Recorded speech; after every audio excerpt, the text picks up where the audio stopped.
vous, mesdames et messieurs, fidèles de cette chaîne d'information, le PP d'abord télévision. Merci.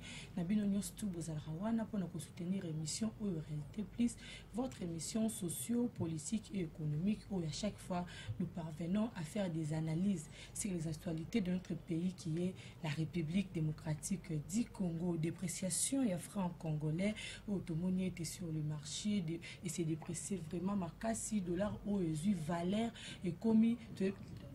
Dernièrement, à la plateau, on a été qu'il se loue était dollar réseau là-bas année, mais autre dollar est précédé année.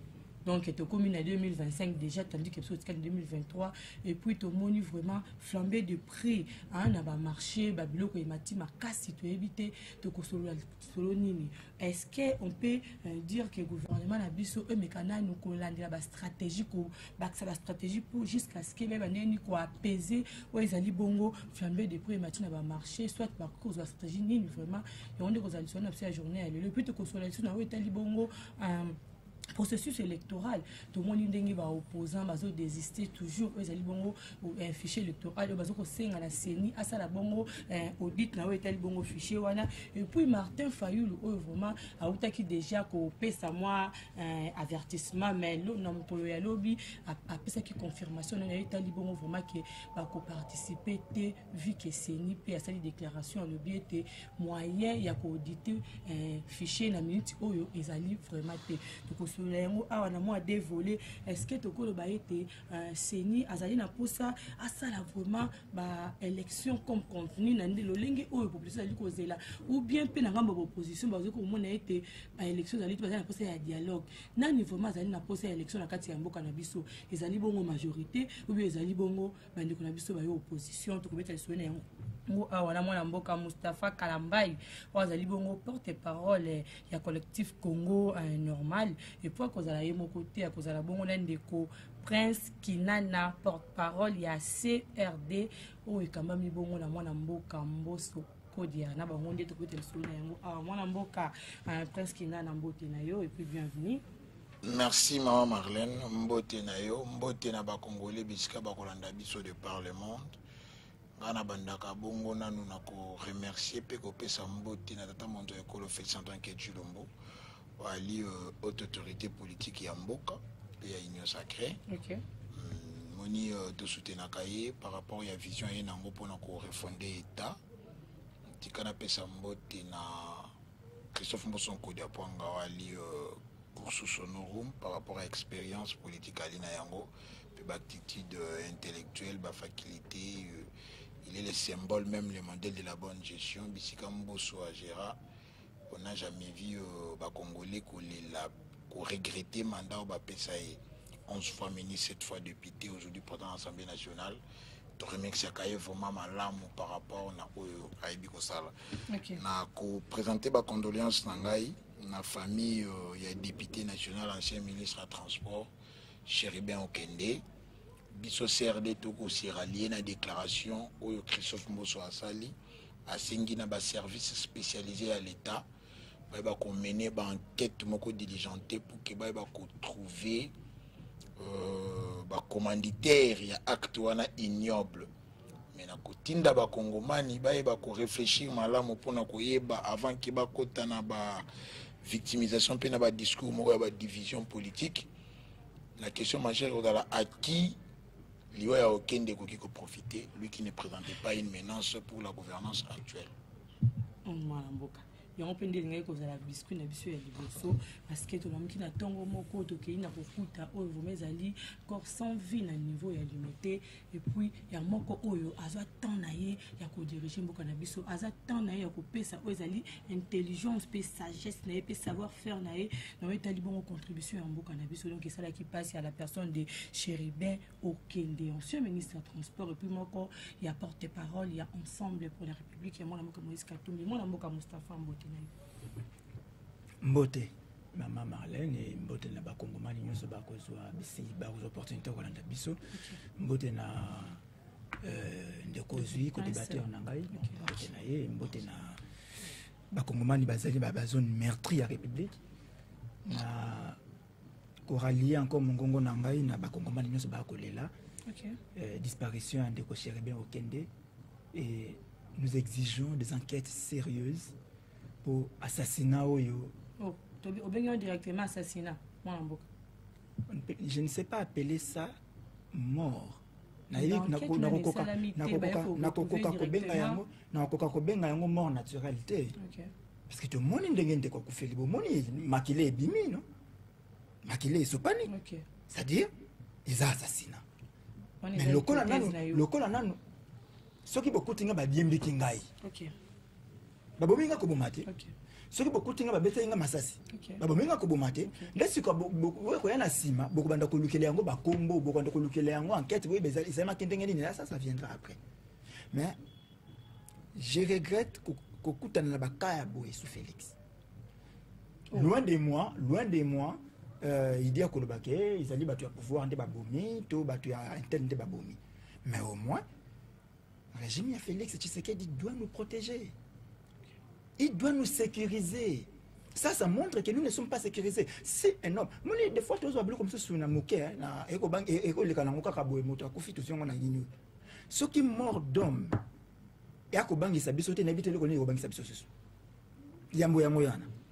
c'est qu'à quoi moto a koufi. C'est pas n'importe qui. C'est un député national. Il a le mandat du peuple congolais. Il a été ministre dans ce pays. Okay. Donc ce n'est pas un monsieur différent. C'est un monsieur qui est un peu différent des autres. Okay. Donc c'est une figure connue dans la République. Donc le modèle ya Koufeliona, ça doit interpeller les Congomani. Donc on ne peut pas prendre ça bloc ok non ngai na bendi yango lingomba politique nanga ou bendi non ça ce n'est même plus. Okay. Ça c'est makambo ya mangomba politique té. Ça doit nous interpeller tous. Parce qu'aujourd'hui, c'est Chérébia Okende, demain, c'est Seraki. Il y a un monde prince à lobby. Donc, comprendre que tu as profité de nani na liwana. Liwa chebe ya profiter na nani. Comment on décoche ya profiter? Chérébia Okende, kala mingte awa oti koza la ministre des missionnaires yemoko. Tu marambo et les kaki. On a dû se faire partenaire ensemble. Mais tout le monde a quitté qui au poursuite au makamoro ba. Tu auras quel autre moro te. Mais les autres qui n'avaient élection. Je savais dans ma camouflage, ma arrestation, ma fin Diongo, il y a Salomon Escadé là, mais tout le monde a directement assassiné à Chéribé Okende. Ndeko Marlène, je m'abstiens de tout commentaire. Moi, je vais non, un tel le baki, Mustafa le baki, toi le baki, non. Prenez ça sans état d'âme. Bon, mais c'est un couleur tout formaté, mais tout réfléchir. Ndeko Chéribé Okende Zaki a bengamaki na cour. Na haute cour de la République dans la cour constitutionnelle. Ba bengela ki nini isaki pokona kokende ko solola makambo matali déclaration ba bien naïe. Ce qui est un exercice normal na kati ya état qui se dit démocratique. Ça n'engage pas la République. Non, c'est la République. C'est-à-dire tango za ko okui bokonzi. Okui ndambo ya pouvoir na kati ya mboka il faut yebisa biso avant okoma awa ozaki na nini tango lungo wana okomi na nini. Et ça là ce n'est pas seulement au ministre de le faire, même le président de la République. Moi je pense que c'est lui qui devait que ça l'exemple on a liboso c'est de Félix tant encore qui bokonzi mais malheureusement ça n'a pas été fait. On n'a pas vu ça depuis Kabila tout le monde a angoté. Mais j'étais surpris à koyoka que ndenge na koyoka yango sika okende ko Chérébia okenda bengamaki pona makambo matali déclaration des biens. Alors qu'il n'est pas le seul ministre à Longwa. Donc ça doit nous appeler à la réflexion. Donc merci beaucoup. Tout tirer ma conclusion mais tout réfléchir. Merci beaucoup. Ndeko eteni Longondo atambusa mboka atambusa gouvernement ministère moko akenda jusqu'à présent tu yebite soki passer la déclaration ndeko akase bandubola akenda ndeko assez le pauti ko kende bande ko Peter Kasadi bauti ko kwa bokonzi jusque là na yebite ceux qui passent les déclarations ça je ne sais pas donc je ne sais pas affirmer mais boni kaka yande ko Chéribin et ça coïncide aye moto akenda ki kotika mokanda bimi ndeko ça merci beaucoup mwana mboka Mustafa on a commencé par alerter disparition aye et après commis de quoi bungi ça c'est ça doit vraiment nous appeler à une forte réflexion. Je pense que l'enquête déjà en cours. Le procureur général est sur place pour détecter, pour identifier Corneille. Je pense que l'enquête est vraiment normale et plus paisible. C'est surtout ma enquête là, tu resenga et ça les malocos la banquette c'est ça les boîte noire il y avait mon konzamboka batu bakufa mon konzamboka suite à banquette on a. Merci beaucoup mon mboka Mustafa lelo na mwana yene ba bibele na mboko mwana mboka presque nana lelo oyo to ebiete pouvoir oyo zali ko soutenir ekota ki na kati ya Isaac Makolo na kati ya mboka pona ko diriger population congolaise bato ba sepela kimingi baloba qui était social et vendre kimia donc se comporter normal en tout cas congolais mode de vie na ekozala vraiment moi apaiser moké mais où tu allais comme on a lelo tu es bien été aussi banda qui au FCC cash au boy na boy tu es kozwa gouvernement warion mais lelo oyo to komi likambo ya dépréciation franc congolais to ibanda ka utaka mais lelo ina ndenge ya mabe to banda qui na beaucoup d'équipes na 19 lelo to komi na 25 bo changer les biso déjà oh ça troisième ministre économie troisième ministre économie oh tout le monde m'a Vital Caméra à la tête congolais à l'Ubanini beaucoup expliquer congolais nini par rapport il y a perdre valeur il y a franc congolais na kati ya marché. Merci madame Marlène. Ba congolais c'est ba que mboka tango beba na culture ko beba mbala moko surtout ba manière de vivre ya ba congolais to mesana iko vivre dans un état non état chaque mutu ala muki akosala ya lingi il s'est fait que ceux qui va bénéficier pas juste dans la privé mais malheureusement de le comment bande qu'on a biso ba mi benga ba opposant par rapport à la politique ya victimisation ba lingi lokuta ba lingi ba caprice belé tant ba bénéficier pas juste attention qu'il y a une mbeba ba ya ba tina ba réseaux sociaux. OK. Akinde ko lobia o kende ba bénéficier qui est pas juste na ko conditionnel à kende pour déclarer ba bien kenda qui c'est faux.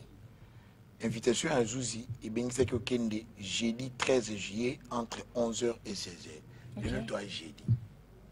Au Kende temps à moni invitation à Zouzi avant d'aki bongote à répondre Zouzi. Abisi au Bengisa jeudi mais ngana koya jeudi te nakoya vendredi entre 11h et 16h. Signature ya mowe yangwana na lettre. OK. Donc et si ka ba coûter nzela kendaki to condamner acte là to kosenga banquete c'est la même koloba ki akenda ko répondre la cour constitutionnelle elle le kuta bon na habité en soi politique na Congo ba kanza ke pona ko sala yango ifu koloba lokuta mais il y a assez devoir il y a conscience puis redevabilité à maloba na yena nous na oye ko intéressé ba congolais sujet na yo likambo etali des prestations ya franc congolais il faudrait savoir que l'article 170 de la constitution kosungana bandeko balanda ko surtout ba étudiants au faut ba na quintessence na rationalité ya maloba bali koloba na kende mbangu 170 voilà le franc congolais est l'unité monétaire de la République démocratique du Congo. Il a le pouvoir libératoire sur tous les territoires nationaux. Mon solo eux singeli ya manamboka ali franc congolais. OK. Mais il s'est fait par un civisme. Na benga yango bongo population surtout ba congomani. Mutu ali bailleur a fixé randa kuna dollar. Mutu akoteka eloko na ye akofixé nini mosolo singeli ko sombela yango na dollar. $1 mata. Obengisi cameraman ya kosala musala pesa ngai $40. $40. Toko valoriser monnaie ya libanda par rapport à monnaie na biso. Or ce qui monnaie on a lokola toko lukango mingi la loi de l'offre et de la demande. Ce qui demande ya dollar ya li ebele na mboka dollar e koma rare. Et logo e koma rare e koma cher. Alors ce qui est commis rare ndeko sala ke dollar ça nini emata. Na pese exemple tu auras toujours une économie extravertie dans le depuis 60 parce que le projet il y a développement surtout agricole et athée tu dépends de la minerai na biso et depuis un temps tant que minerai est à l'échelle mondiale on a une stabilité économique et côté dans boka parce que alors non na koya tout bana ba cause ça va te passer ba solution bande na biso ya basi ba komi na copa Turquie atinda rabelo atinde lamba ali na franc congolais mais pour atteindre mon solo qui na Turquie son babilo ka lukani ni dollar tellement que ko lukama et bungi sur le marché et on moni que dollar ko sa nini et ko mata nous sommes habitués biso moto liara beaucoup plus dollar que franc congolais même si na robomba muto ko préférer même muto ko teka matembele na ye azuka moi 10 000 lokola yebi ke nyonso ya ye elamba fo azwa na dollar, mai fo futa na dollar, courant na dollar, même bato bali na ba service ya l'état ba mesana mabena ba commune lelo auto déposer ba candidature soki osalisa mukanda ba koyebisa attestation de naissance pesa $10. Olia lo ba franc congolais de biso nyonso tout na makanisi na biso to mandaki ko respecter article 170 de la constitution. Mais ce que pour nous remédier nango et sengini parce que na yo tangi kombo ya ndeko Vital Kamerhe en disant qu'il te changer ba ministre Ebele. Article 176. La Banque centrale du Congo est l'institut de mission de la République démocratique du Congo. À ce titre, elle a pour mission la garde des fonds publics. 2. La sauvegarde et la stabilité monétaire. Na minute où vivre tant il y a instabilité monétaire. Mais ce qui est une instabilité monétaire, on est à l'idée de voir la Banque centrale. 3. La définition et la mise en œuvre de la politique monétaire. Il faut face à ces problèmes, tu vas définir politique monétaire dans quel sens. Au moins, par exemple, de mokano ko interdire na bandeko ya bakambiste ndenge za kala mboka misusu oyo même droit et vanda penza le pouvoir ya ko changer mon solo ya ko manipuler yango par exemple na Kenya soko kei pour que o s'octroyer na mbongo na bango isengelo ke ndika na banque centrale na bango mais na mboka na biso ko mona que tout le monde par chômage ou par nini ali ko se permettre ko manier mon solo fixant to oya lingeli to comment changer selon ba commune non il y a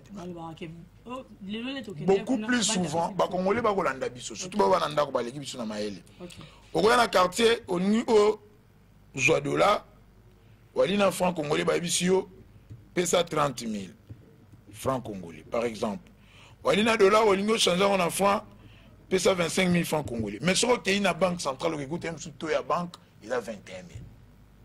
So tout le monde a changé à 25 points. Il a en ville na 24 000. Cette politique wana aux banques et mettre en place une politique monétaire conventionnelle. Mais la faute appartient d'avoir un civisme au niveau de la population, ça c'est dit. 1. De 2, la faute appartient à la gouvernance qui permet de traiter tout le monde stabiliser monnaie par rapport à action comme action de production. Hormis minéré, bilanga eko salema, pêche eko salema kotinda et que au lieu de tout importer à tout na libanda pour que ça nga que tout le franc tout le dollar, ba tu peux libanda ba ressemble pas na biso pour que dollar eko takebele. Et ko sala que stabiliser situation wana. Quant à la ministre de l'économie oyo osengi awa otangi comme on de Kamerhe constituer Séninae à tenir une fiche technique, entre autres, il y a fixation des prix. Mais il faut que depuis 2008, il député, votera loi permettant à Congolais tout ce qu'on a fixer prix au lingui par rapport na pouvoir d'achat au sommet de l'Okoana, au conserver na bénéfice capital et koyate. Mais il est demandé, surtout dans le secteur, dans le domaine, il y a pétrole. Ministère de l'économie, ensemble d'opérateurs, fixera prix parce que l'État interviendra dans le domaine. Mais il y a une fiche technique ensemble d'opérateurs économiques où il y a minene. Par exemple, il y a des produits vivriers, l'osso, l'huile, l'huile, pour qu'il fixer le prix dans le sens, il y a qu'au flamber marché. Parce que nous sommes d'une mauvaise foi. Moutaloni matembele na yena ndako abuki yango alonga na maluka ndote ka matembele na 1000 francs akomi na Gombe matembele na komi 7000 omoni différence wana okuba ko benga incivisme. Donc na biso moko na bakambi il faut tout ça une politique permettant de éviter choc wana chacun à son niveau. OK, merci beaucoup mwana mboka Prince Kinana mwana mboka Mustafa. La stratégie pour stabiliser le problème de dépréciation et comme surtout dans la monnaie nationale. En tout cas, Papa Thomas. To de konangai Pichu. Oh. On a signé sur le bango.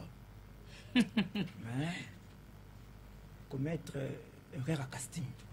Nani. Pour dire que nous avons un gamme dans pesa matière. Santé pena kendeko. Bah tu vas passer malo, bah mais va passer bien té. Il est en train de balbutier, mon la zobundana. Mais moi on doit aider les Congolais.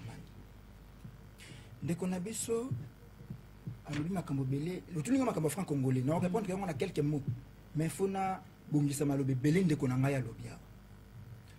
Mon temps où nani Augustin Matata Pogno à l'époque kabeli la kama kabwa ko dédollariser.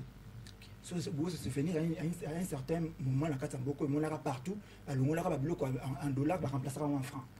L'idée était tobo mananu autorité à dollars en carte beaucoup na biso. En ce moment-là, nous sommes en opposition. On doit le dire. On a eu des personnes ensemble. Nous avons traité Matata de tous les mots. Ok. Et le couronnement, ah non, Matata, il y a le côté, mais ça, tu vois, ça nous rattrape. Il dépêche au pouvoir et rattraper. Des dollarisations, dollarisation à Bilo, qu'on a vu ça là, qui est bloc, Bilo, il y a un dollar. Mais dès qu'on a vu ça, il y a eu Assemblée nationale, nous avons autant de continent. Mbosso. Papa, on a autant de l'Assemblée nationale. Il y a une loi qui existe depuis 2015 exigeant Makambo Matali, il faut qu'il y ait un en francs. Garantie locative et aux 3 mois. Commission locataire na bailleur barokabola. C'est-à-dire au Lukinda Kouya 100 000 francs congolais. Moto même au foutenda ko 100 000 francs congolais. Pendant qu'on fout à commission, yo locataire au 50 000, bailleur à 50 000. Oh. C'est ça qui dit cette loi. Tata na bango mta ko tambo l'Assemblée nationale. Ok, mais si les lois sont mises en application, nous avons mené beaucoup d'actions pour les loyers en francs. Tu m'as dit que les lois kawa. Tu sangana kandé, tu tambo la makamona, mais c'est un collectif. Tu belle là loyer en francs, jusqu'à ce que nous avons été gazés. Nakata ministère ya urbanisme et habitat, na territorial kuna. Amninga na biso ba évidemment les images sont là. Mais si kabato ba gosenga na bango ba appliquer, biso population to yé. Bango ba ko tambo samboka. Mosala ya Assemblée nationale zaka ka légiférer té. Tango bo type mobeko wana, bo ba ko landela ngo be ko en application. Tata bango mto ko tambo ça. Alors bien comme sous une makambo économie na biso eza fixé vers l'extérieur. L'économie na biso est là na libanda, est là na libanda. Oui, to lo bango banda kala. Mais nini to saka pona to zongisa mona kati. To saka loko to beta kali solote. Eza ba ya ka banda kala. Papa bango zakina mobu. Depuis 1960. Depuis ça tombe bien que j'ai devant moi quelqu'un à attendre la pembe Mbosso. Mbosso est dans ce pays depuis Mobutu. Oh Congo appelle ça ignos. Tout sauf rien. Les enfants, la femme, tout. Après, ça peut mener le côté. Mais qu'est-ce qu'il a donné au Congo? Rien. Papa Nabango, Azaki Awa, ceux qui 7 fois ministre, ceux qui 11 fois député, des choses comme ça. Mais, Mbosso était à un certain moment 3e personnalité à MPR. Et quand je dis 3e personnalité à MPR, c'est-à-dire 3e personnalité à République. Donc Mobutu, Mutumoko, après Mbosso. Ayeba qui était économie beaucoup na fixé vers Libanda, il faut travailler pour que tout le monde soit en acate. Il y avait même des sociétés à l'État à ce moment-là. Papa Nabango, ils sont partis avec Kabila, ils sont tout détruits. Ils sont tout détruits. Mbosso était là, na MP, Balongo, MP, Balongo, comme MP, comme FCC, Mbosso était tout ça. Na ba mutation Mbosso était là. Ils ont tout détruit. Mais on a quand même que tout produire. Et alors, quand on le baquet, l'économie de M. fixée vers Libanda, on oublie ce que c'est dynamicité politique. Hier, Ménéré Bandé ko fout makasi, tout ça na cobalt, tout le diamant. Le long du marché mondial, on a senti que la bureau de Bandé ko bête la tolo Libanda et qui était moins moqué et perdre de valeur moins moqué. Mais heureusement pour nous, nous avons le coltan. Et ça encore la valeur makasi. Maintenant, si on a la bureau, ok, tu perds, le bureau ne se perd de valeur. Mais ce qui est le but de vivre dans le minerai, et que l'autre sentir que le minerai est ce qu'on produit ma casse. Mais nous devons muter maintenant notre politique. Il faut appliquer ce qu'on dit, la dynamicité à politique. C'est là qu'on dit maintenant que la politique est dynamique. Okay. Et il faut s'adapter par rapport à la situation. L'objet c'est là qui n'a qu'à mais le nom de comme boy. Na mon il faut tout la boy pour que simba. La dynamicité politique est là qui c'est que ces gens, bah tu as tellement le bosso nanga pouvaient être une FCC lobby et le lobby comme une union sacrée après demain on va ça la ngomba mususu bango baké sous. Non, ce n'est pas ça la dynamicité politique. Ça c'est la transhumance. Dynamicité politique mon yemo ka bimise on m'a ba ko comprendre en moté. La politique est dynamicité na la qui si toyebi ko adapter politique na biso par rapport il peut na ko résoudre ba situation ya ba kongomani par rapport ya réalité autokutani nango sikaoyo otuni mutuna moko asoki ba dollar ko tambola ka bongo libanda ba changer raté à qui la faute mabosani mais à qui la faute est à bongo ba to tamboka là bosani va répondre moi je réponds à sa place la faute est à bongo ba tamboka tous les Congolais qui travaillent dans la fonction publique la faute est à franc congolais. Donc, on a besoin de dollars. Pour ceux qui ont besoin de foutre en franc, il y a une loi. Nul n'est censé ignorer la loi. Tout ça, il y a un mauvais combo cannabis. Donc, le mauvais combo cannabis, il y a un foutre en franc. Si vous foutez 360 000 francs, vous foutez 360 000 francs. Na ceux qui ont foutre en 100 000, ceux qui ont 150 000, monsieur Sonabi qui ont foutre en franc.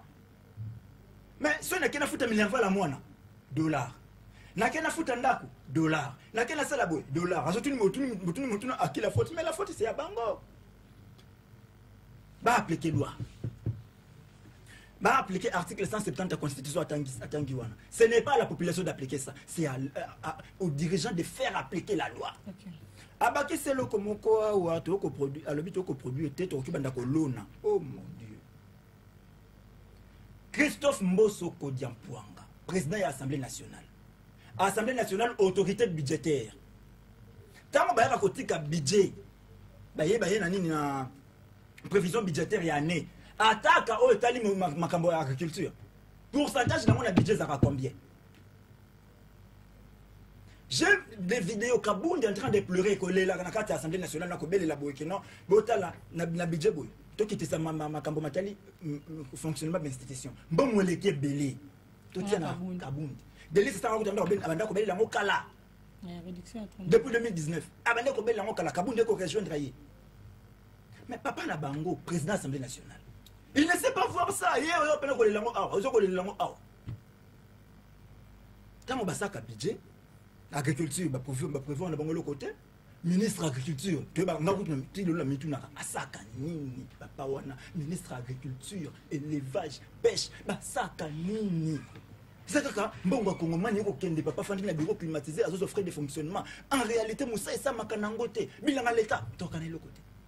Et quand il parle de makambo matali agriculture Mbosso et na Azam ta zone ouest. Na memie penser à quoi ngokuna. Mais ça terre agricole.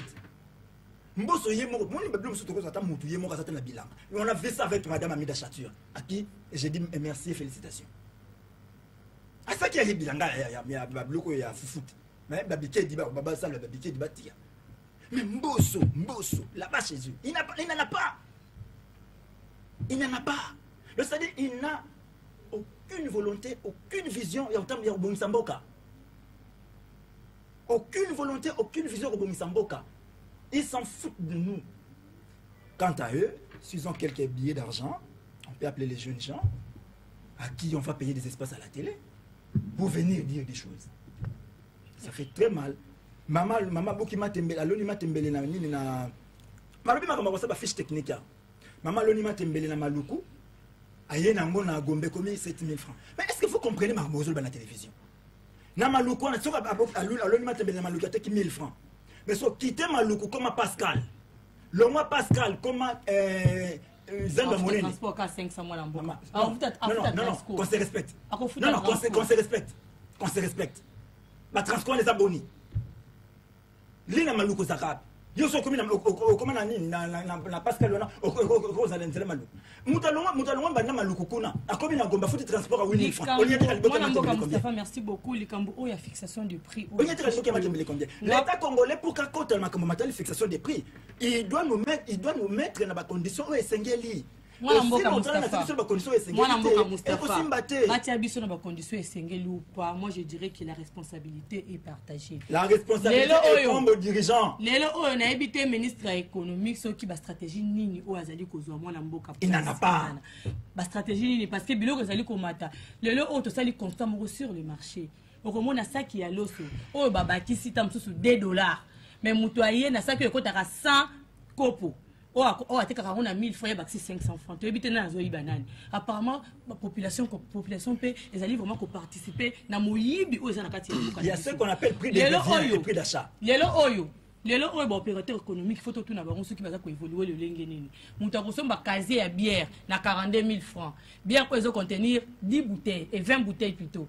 Ataki côté kango, à côté kango 2000 francs. À 42 000 francs, côté 42 500 à récupérer 50 000 francs, à ce bénéfice il y a 8 000 francs. Mais au moins à 3 500. Bon, ils appellent ça publicité. Oui. Bon, fort comme côté comme à 3 500, je me demande ce qui n'a pas besoin parce que Bois Congo avec 4 000 francs du colo, il y a quasi à Beaufort. Ce qui 2 000 francs, 2 500 plutôt. Mais yo moi na mboka, yo zana posa mboka bonga, yo kyo bakisa 32 000 francs ya bénéfice. Alors on doit demander, il faut inspection et à la makasi. Opérateur économique. Maman Marlène, tout ça. Ministère de l'économie, il faut vraiment une stratégie. Ni nous écoutons ça là. Nous avons bongo vraiment évolution en boka na biso. Aujourd'hui malam montation bi kaze. Côté directement la deuxième. On a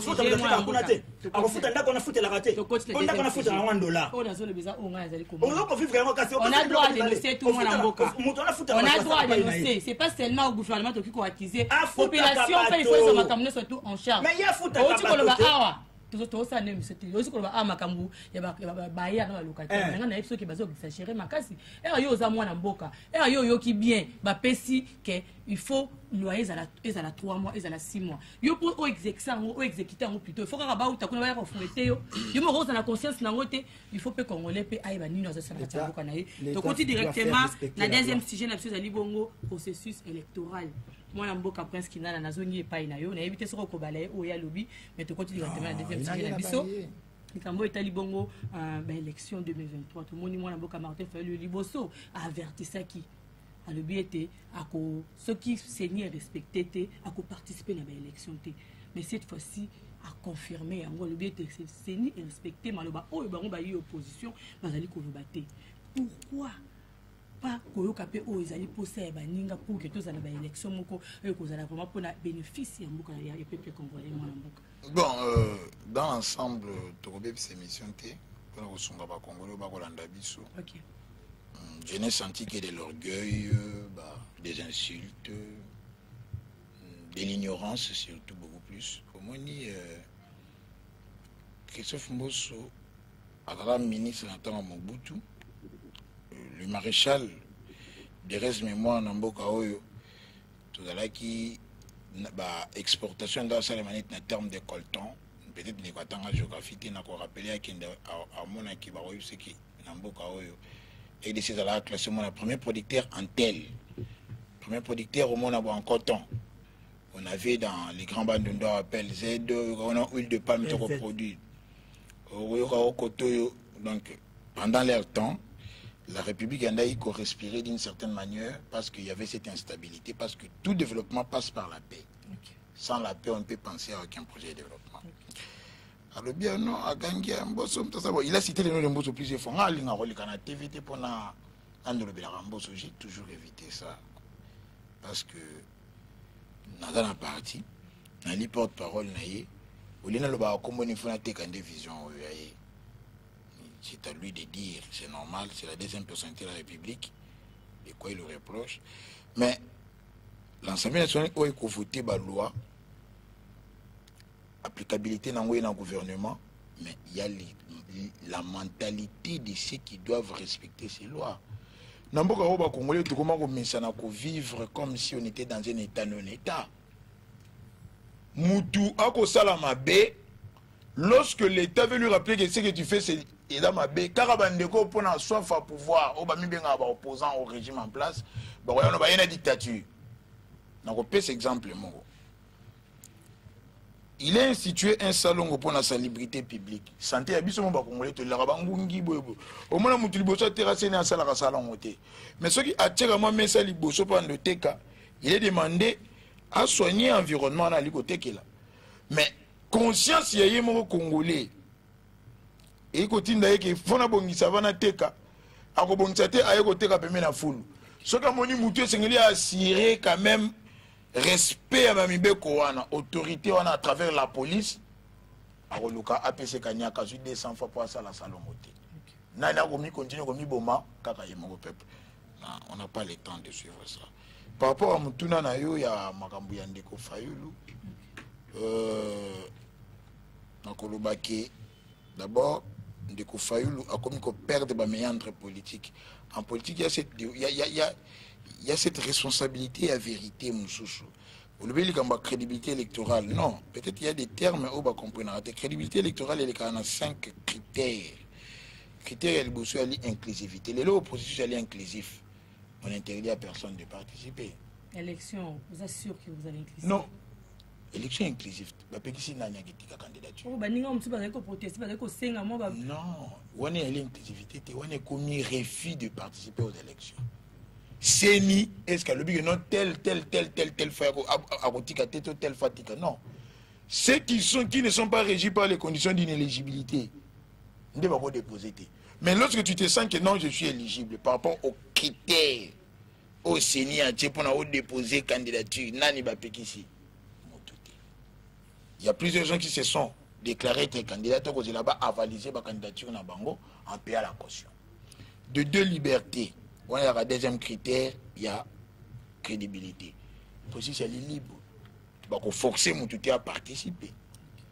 Le coup, la IDPS en 2006 à Boera Okende. Parce que le processus était libre. On n'a pas imposé. Les élections avaient un caractère impératif. Il fallait le lobby à Okende par rapport à la contrainte logistique, financière, sociologique, politique et autres. Il y a Boyi. Pourquoi vous avez exemple à l'IDPS? Pourquoi pas? Non, on a levé les libertés, l'exemple, on a fait si. Exemple, on a non, yoka. Est-ce que tu peux imposer? Pourquoi pas chercher à faire autrement? Tu as la démocratie. Est-ce que tu peux imposer qu'il y a une élection dans ma case? Les élections, un processus libre. C'est ça la liberté. Tu repères cet exemple. Il est personne librement par rapport à Bango Malobelaki. De 3, il y aura transparence. Le processus doit être transparent. Depuis Bandelia Marambouti, les lots, Seigneur les organes techniques et bien la partie prenante. La partie prenante pour aussi qu'on ait confiance à l'acteur ou à comprendre ma mobilité. Dans un régime démocratique, c'est dans la caprice, il y a tout théo, et comme il est là, il y a un caprice, non, ne comprenant pas aussi d'autres termes. Aza opposant à taille. Azali ko peser to ebi biso surtout qui est Martin Fayulu dans ces pays pour l'instant. La science politique, pour la politique et dans la sociologique, il faut dans la leader il y a quoi mo boye donner. Voilà. C'est ça la sociologie. Il y a un poids sociologique en politique. Il y a un poids qualitatif par rapport, il y a expérience sur la scène politique congolaise, il y a le poids quantitatif au total à la chambre délibérante. On a dit comment mesure la première force, on a autant de députés. Si les 3 sortes de poids politiques on a tangi, de ko fa le yomo ba ko situer to batu bana ndako ba ba ah o ya zana ngo to ya zana ngote. Mais on a les débattre tout son ba congolais ba ko landa.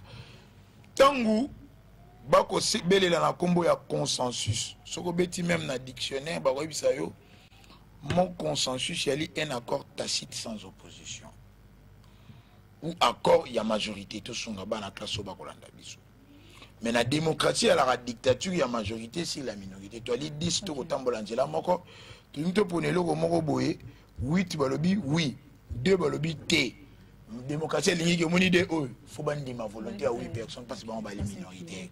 C'est ça qui tire aux Angalamboka. On ne peut pas jouer un jeu à compromis. Même dans la question parlementaire, mais ceux qui ont monique Ali n'a pas participé à ma ponomie. Au monique Ali prêté, au sentir déjà que non, bah les détails, bah ça là qui n'a zalandi n'a zalaki le bali sous n'angate. tika ngai na bendana loba clairement na bakongolais nga na bongisami te parce que l'élection lui offre d'emploi te il y a un rendez-vous constitutionnel faut dans la peuple ko soutenir yo ou la peine vision moko ko ya na ngona programme de gouvernance pour que ba pesa yo mandat wana mais eloko nga na ko boya o ipande ko fa eloko na ko ndimante c'est dictature wana oyo ya ko détruire même avenir politique ya bandeko balanda kaye ya omoni la plupart ya bandeko musuba komi ko longwa na parti na ye na ba parti politique sérieux ba décision hautement politique au Italie avenir to combat to lutte politique et somana bureau politique mais parti politique ali boutique ya mututé o lali o la muke o so décision yo mo ndo mon ki bandeko mususu ba longwa c'est une dictature il faut vérité dans la paix depuis que la théorie a discours à Martin Fayulu Zara vraiment pas comme si elle a prêté pour l'élection na ba propos na ye tout monde ba déclaration na moi par tout na libanda mais oh tu vu confirmation là qu'est-ce qui fait peur à Martin Fayulu pourquoi balingi plus balingi élection formatée mais tout le monde mazo ko c'est miser plus na dialogue parce que ça pour ça consensus important ça consensus sur des dialogue avec aux alanines ndeko nanga lobi pendant 9 minutes mwana mboka pendant 9 minutes ngande mna opesa ba minutes ah unazo kuiba minutes pona kupesa ah una kupesa ah ndeko lobi pendant 9 minutes sunga ngai bon et monsieur Zeka oui matondo mingi bien avant nakota détail ya makambo constitution ya élection to beti lisolo moko ya ba salongo et autres to confondre salongo na corvette c'était un exemple to confondre salongo na corvette moni ba mama wana tu bateka ka bafuta ka taxe environnement au moins so sonde ka bouteille ya mai on va acheter ka bouteille mai 500 francs 600 francs yeba ka na kata bouteille ya mai wana au futi taxe environnement pourquoi pendant si on a la futi taxe environnement ngobila gentini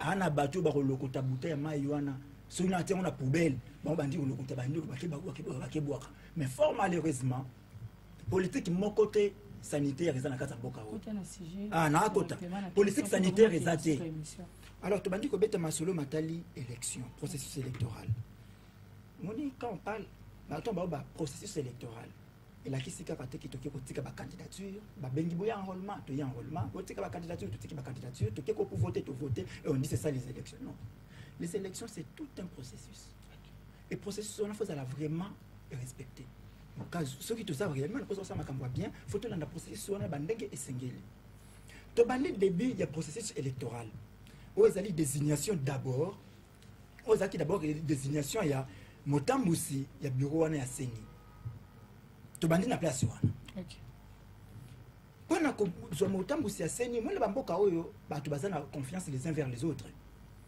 makambo ya ba seni zakati parce que seni eza institution d'appui à la démocratie ba poli bato moko bazala na couleur moko te bazala na tendance politique moko te na bato ba kotambusa biso pona to kinde na maponomi parce que ce babi lelo kitotika ministère intérieur on est dirigé par Ndeko Peter Kazadi membre ya UDPS a organisé les élections. Je ne crois pas que Batu a perdu Bandima. Donc ça sera vraiment impossible. Alors, tant que ça, il faut désigner président à Seni, Mobeko Lobinini, il faut Outana, société civile. Tu vas désigner Malonda. Tu vas désigner Malonda. Et je me rappelle encore Maloba Mokonzamboka. Ce qui a entériné Malonda, c'est parce que les deux confessions religieuses, président, na vice-président Nango, 5 co-présidents, vice-président SCC, fallait qu'il y ait Bango ba signer PV wana. Il y a désignation Malonda, Bango ba signer qui PVT, alors qu'il ne peut pas désigner Malonda. Très bien. Tozongeli Moussala. Batoran ba lobby que non. Tout le monde a consensus parce que dès que Tom Sobe même consensus a expliqué, on fait expliquer on a lingala. Consensus c'est la question ni Toyokani. To trouver consensus. Donc ne to fandi boy Toyokani to za na kata salo to za 10. Bon, abiso 10 to kuni ndeko Marlène a les caliboso na biso. OK. Mais ceux qui ba opinion eza diverger. C'est en ce moment là ba leka kana vote. Pour tout tel na biso mo hotel pena ke ate. Nzela bo poni za mabe biso to ndimi ya moto tika totiki. Kete nzela to poni za malamu. Te o eza mabe. Ah, lokola mingo bandi ko kesena.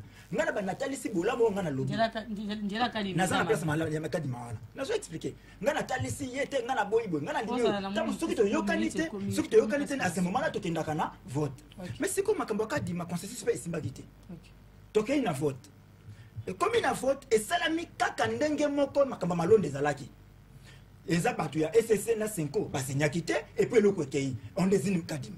Là le président de la République intérim. Lingomba ya union sacrée bandimi yango opposition boy yango. Vous croyez que eloko ne ko malamu. Déjà transparence bandi bebela wana. OK ka miti ko participer na réunion. OK ko sangisa. OK c'est qu'on a bureau composition bureau Kadima. OK. Il faut te compter ça opposition. Ba délégué société civile na ba délégué il y a pouvoir. Pouvoir, il n'y a pas de problème. Mais si vous toquez la société civile, n'a opposition. Vous prenez quelqu'un qui vous dit que ça me SID. SID à Wangani, à lui, si réellement, vous avez sur ça, qu'est-ce que vous devez faire? Vous maintenez les personnes qui sont contre. Il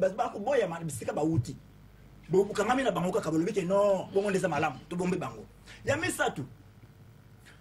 Vous avez fichier électoral. Audit des fichiers électoraux. En 2018, Kabila les sorciers. En 2018, Tamasa qui m'a pronommé en anglais, il dépêche à Tinda qui bâtonne, à Pona qui bâtonne, pour ne pas qu'il y ait ça là. Audit. FCC Bambaya qui n'a francophonie. Dynamique de l'opposition, Tinda qui. UNSA Kamere et Tinda. Pour la preuve, c'est l'opposition qui a gagné. Pour la preuve, résultat, vous avez l'opposition. Après la souka boye. Nabina yo, na lobi na yo, ça n'a pas gagné. Ça y a pas de problème. Nabina yo, opposition à Outaki. Alors, le autre zonga. Bino mo lobi ba audit fichier électoral. Karabino moko bosali na ramlabino. Tout ça la fait audit externe. Biso peto za la rassurer que makambo lobi za solo. Même si na lui qui na bundela résultat na ngana bundela ngone je n'ai pas un chiffre exact ba tu vas voter. Bon, vote électronique, tu dis makambo ça qui biso makambo. Pour citer directement, quel est votre souci par rapport au processus? On doit faire des choses claires. Okay. De manière. On ne veut pas qu'on rate ma ponomie. C'est pas normal que ça, chaque année, quand on va aux élections, toujours en raka. Donc, il y a comme ça, Martin Fayou, il y a net une Patrick la vie, il y a qui est Tuna. Moi, je ne suis pas de l'SID pour parler SID. Oui, mais je suis en train plutôt de mettre ma solo ya processus électoral. Moi, je suis en train de mettre l'élection claire. C'est pour éviter ma chaque fois que tu as la vérité des urnes. Merci beaucoup. En 2006, Ben a accepté l'inacceptable. En 2011, Papa Etienne Tshisekedi a été un candidat, un gagnant qui a porté serment en Ndako. En 2018, Martin Fayou le président élu. Maintenant, vous voulez qu'en 2023, ils ont assis sur Moutoumousso a gagné. Faisons des bonnes choses. Ok, merci. Quelqu'un dit nous épargne la comédie autour de ça. Et puis, vous avez dit ma ponomie. Ok, élection la carte. Ma carte, c'est longue, bunga, vous avez composé à souter. Quand tu dois raconter, carte bon, quand les paroles s'envolent, les écrits restent. Mais quand na calendrier c'est ni makambone zate so muto ngani la carte na ngasi ba kombo longwa na voter ndé bon afficher ba liste ba komba liste ba tuto yeba ke ngana ko voter awa toté tile lo ba yiko sala ngote. Merci beaucoup Mwana Mboka. Ce sont des choses apparemment to ko faciliter fraude. Merci beaucoup Ndeko Moustapha, porte-parole la collective Congo normal. Moi, je suis presque là, presque dans cette émission, au Italie, caméra, et puis au PC mot, et puis au Congolais par rapport au Italie aux élections. Non, merci d'abord. Tant au PC qui biso, tu as au PC makanisi na biso na bas sujet to ba thématique au Ponaki. Ba Congolais ba dans la confiance, ba compétence dans la d'attribution. Ndeko kadima ali Mokambi Aseni. Il y a des gens qui ont renouvelé le pacte républicain peu démocratique. Il y a des politique pour que tu vas répondre à un rendez-vous constitutionnel. Ok, merci beaucoup, Mwana Mboka Prince Kinana. Merci beaucoup, Ndeko Moustapha. Merci à l'équipe technique Mobimba, Nida.